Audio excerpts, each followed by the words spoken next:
మాచర్ల టౌన్లో మళ్ళీ YCP arrest గారు బయటపడరు. ఈరోజు నేను సెంటర్ పోయి వస్తుంటే మా బాబు నేను సెంటర్ వేస్తుంటే నేను సెంటర్లో దిగాను. దిగి ఇంటికాడ పెట్టి బండి అని చెబుతుంటే దారిలో వస్తుంటే వైసీపీ వాళ్ళు రాయి తీసుకొని గబాగబా కొడుతుంటే మా బాబు ఏంది కొడుతున్నాయి ఆగు ఆగు అనే కొన్నిగా ఏడు దుర్గరగడి వాడు సంగతి చేస్తానని అంటున్నాడు.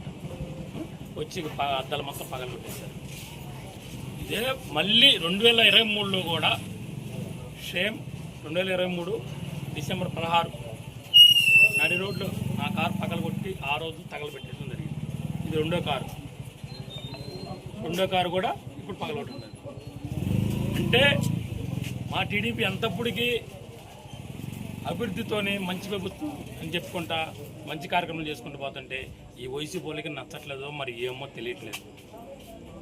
మరి వాళ్ళు ఏమనుకుంటున్నారో ఏమో.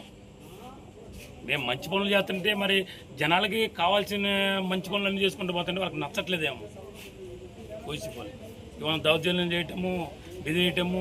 మొన్న చూశారు మార్చిలో 3 సార్లు 4 సార్లు బ్యానర్లు దించారు టీడీపీ.